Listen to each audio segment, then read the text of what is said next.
উপহারের কখনো বয়স হয় না।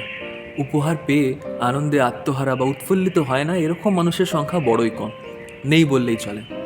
এরকমই আনন্দে উৎফুল্লিত হওয়ার সুযোগ আমাকে আমার এক বোন করিয়ে দেয় বিগত দোলের দিন সন্ধ্যাতে, যখন সে আমাকে এই দুটো বই উপহার দেয়। দুটো বই সুচিস্মিতা ধরের লেখা এবং দুটো বই ভূতের গল্প। অনাত্মীয় যে গল্পটি বা উপন্যাসিকাটি, এর মধ্যে দুটো উপন্যাসিকা আছে, একটা অনাত্মীয়া এবং আরেকটির নাম অলিভিয়া। দুটি নিয়ে এই বইটি তৈরি হয়েছে, যার নাম অনাত্মীয়া। এবং এই বইটির মধ্যে এক পিশাচিনীর কথা বলা হয়েছে, যে এক অভিশপ্ত বাড়িতে বাস করে এবং কিভাবে সে সেই পরিবারের লোকজনদেরকে হত্যা করছে এবং কেন করছে, তার রহস্যটা কী, কে তাকে ডেকে আনলো, কীভাবে একজন ক্যাথলিক মা নিজের সন্তানকে বাঁচানোর জন্য কতদূর যেতে পারে, এবং কিভাবে একজন নাস্তিক বাবা তার মেয়ের ভালোর জন্য, তার মেয়ের সুরক্ষার জন্য তার নাস্তিকতা ত্যাগ করে ভগবানের দোরগোড়ায় এসে দাঁড়াতে পারে। সেই গল্পটা, সেই যে একটা পুরো একটা ঘটনা, সেটা আমরা জানতে পারবো যদি আমরা অনাত্মীয় ওই বইটা পড়ি।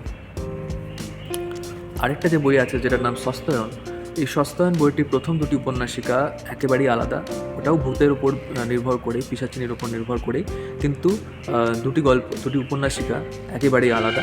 এই বইটির শেষে একটি উপন্যাসিকা আছে যার নাম সেই নারকোল গাছটা, যেটি হচ্ছে এই অনাত্মীয় বইটির প্রিকুয়াল। এই বইটিতেও সেই সেম ধরনের লেখা, টাইম জাম্পস অ্যান্ড খুব সুন্দরভাবে সুগঠিত গল্পগুলো আমরা পাই, যেখানে আপনি যদি পড়েন এই বইগুলো তাহলে খুব সুন্দরভাবে সেই দৃশ্যগুলো আপনার চোখের সামনে ভেসে উঠবে। অন্ততপক্ষে আমার সামনে তো ভেসে উঠেছে। এবং আমি আরও বেশি উৎফুল্লিত, কারণ এই দুটো বই আমার প্রথম মহিলা লেখকের বই। এর আগে আমি যতগুলো বই পড়েছি সবগুলোই কোনো না কোনো ছেলের বা পুরুষের দ্বারা লিখিত। এই প্রথম আমি বই পড়লাম যেটা কোনো মহিলার দ্বারা লিখিত, এবং আমি কী বলবো, খুবই ভালো লাগলো আমার এই বইগুলো পড়ে। এবং খুব দারুণ প্লট ছিল, খুব দারুণ সাসপেন্স ছিল, সব মিলিয়ে একেবারে 100-এ 100 বলতে গেলে বই দুটো। এবং সবশেষে বই অনলাইনকে আমি ধন্যবাদ জানাতে চাইবো আমার বোনকে সাহায্য করার জন্য, এই দুটো বই আমার হাত অবধি পৌঁছে দেওয়ার জন্য। এবং আরেকটা জিনিসের জন্য তাদেরকে ধন্যবাদ জানাবো যেটা আমার খুব ভালো লেগেছে, সেটি হচ্ছে এই বুকমার্কটিতে লেখা আছে একটি অর্ধপাঠিত বই একটি অর্ধ সমাপ্ত প্রেমের মতো। এটা যে আমার কী ভালো লেগেছে সেটা আমি বলে বোঝাতে পারবো না। তো খুব খুব ধন্যবাদ বই অনলাইনকে এই জিনিসটা পাঠানোর জন্য আমার বইয়ের সাথে।